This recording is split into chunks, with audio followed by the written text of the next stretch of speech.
tal? ¿Cómo están? Muy buen mediodía. Bienvenidos a una nueva edición de Mensaje Directo. Se conoció en las últimas horas el estudio que realiza el Observatorio de la Deuda Social Argentina de la Universidad Católica Argentina, que señala un incremento en el índice de pobreza que lo llevó al 43,1% de la población argentina. Por supuesto, consecuencia de la crisis económica, del proceso de suba constante de los precios que no está acompañada por una recuperación del poder adquisitivo, lo que hace que se vaya moviendo ese índice que señala la cantidad de argentinos que no llegan a cubrir las necesidades que deberían cubrir mensualmente. Estamos en comunicación con Eduardo Donza, que es investigador del Observatorio de la Deuda Social Argentina. ¿Qué tal, Eduardo? Buen mediodía. Sí, buenos días, gracias por el contacto. Gracias a usted. Bueno, Eduardo, ¿qué nos está indicando este informe en un contexto de crisis social muy profunda? Esperables las cifras, ¿no? Por lo que estamos viviendo.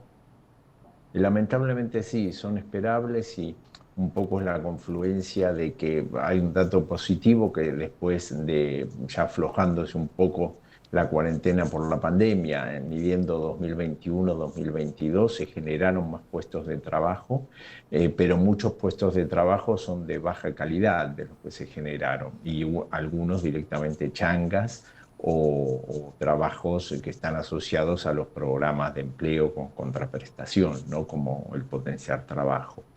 Esto que es positivo porque trajo más ingresos para las familias, tiene un dato muy negativo que es la inflación, que usted la comentó recién en la presentación, ¿no? Como esos mayores ingresos fueron carcomidos por lo que es el aumento de precios y nos quedó un nivel de pobreza cercano al 41%, que es muy similar al del año anterior. Y con respecto a la indigencia, que son los más pobres entre los pobres, se encuentran en esa situación el 8,1% de la población, es decir, 1 de cada 10 de la población urbana de Argentina no le alcanza, vive en un hogar donde no alcanzan los ingresos para los gastos de alimentación. ¿Cómo fue la dinámica? ¿Hubo una baja en el índice de indigencia, Eduardo? En la indigencia sí, y ahí se ve un poco el efecto de la reactivación de las changas, como ya le dije, los trabajos de muy baja calificación, y también la ampliación de lo que son las transferencias no contributivas del Estado, ¿no? Tengamos en cuenta que el 51%, un poco más de la mitad de la población, vive en hogares que reciben algún tipo de transferencia no contributiva, dejando afuera lo que son las jubilaciones y pensiones contributivas, las tradicionales, ¿no?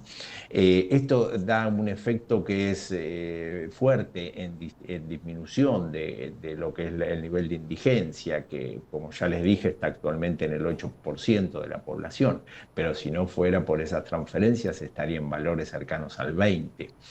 Y la pobreza la amortigua un poco menos, ¿no? De estos valores del 43% tendríamos el 50%, lo cual podemos sacar dos conclusiones. Una, que es necesario que continúen, por supuesto, controlados, que no lo cobre nadie, que no les sea indispensable y todo. Pero la segunda es que no alcanza con esto, ¿no? Son esquemas de emergencia que los tenemos implementando desde Argentina desde el año 2002, con el programa Jefes y Jefas de Hogar Desocupados, que en mayo del 2003 llegó a 2 millones de beneficiarios, ¿no? Pero de ese momento en adelante, 20 años como que estamos con esquemas de emergencia. Para que mejore la situación en forma objetiva y sostenida en el tiempo, que tiene que generarse empleo, tiene que generarse trabajo y trabajo de calidad, pero eso mágicamente no se va a realizar, ¿no? Tiene que mejorar la estructura productiva. De ahí es el gran nudo que tenemos que desarmar los argentinos. ¿Cómo podemos desarrollar políticas de Estado?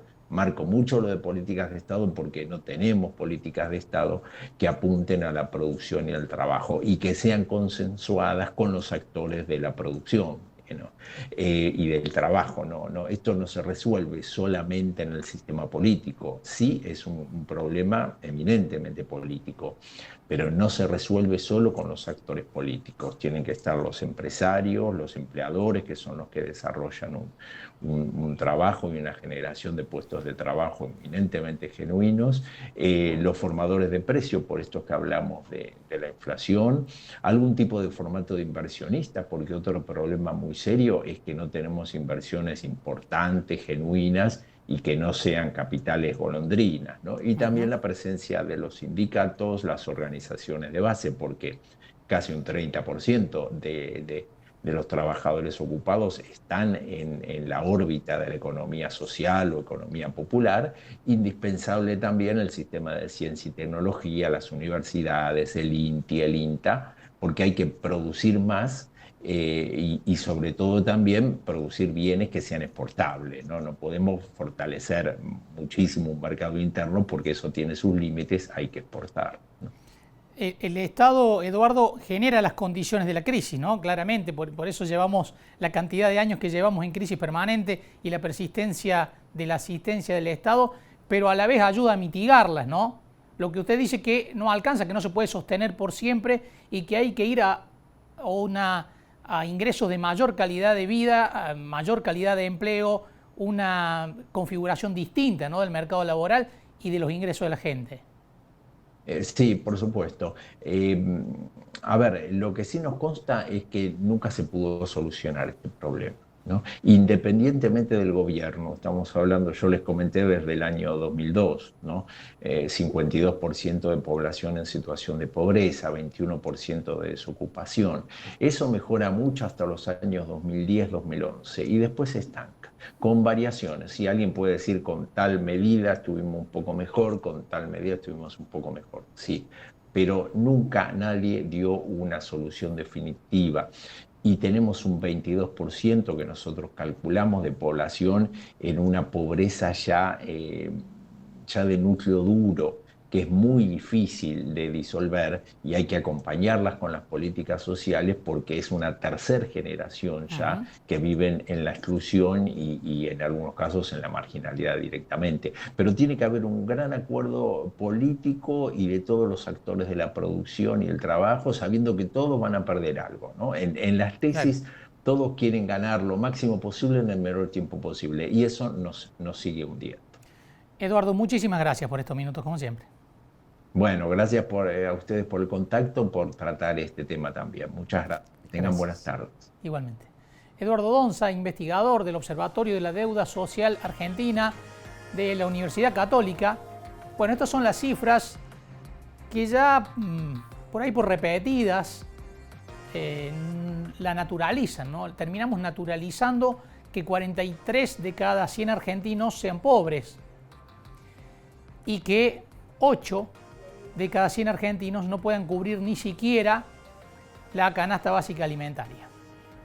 Decía Donza que de no existir la asistencia del Estado, ese índice del 8%, que estamos hablando de indigentes, sería del 20%. Allí se nota principalmente la asistencia del Estado, que si no estuviera, bueno, sería una condición social, una situación social mucho peor, pero es por ahí el mismo Estado el que genera las condiciones de una crisis macroeconómica muy grave, de una inflación cada vez más alta, pero a la vez trata de suplir esta situación con la asistencia, que de lo contrario sería la generación de una bomba social en el país, porque bueno, la situación sería mucho más grave de la que es actualmente. Vamos a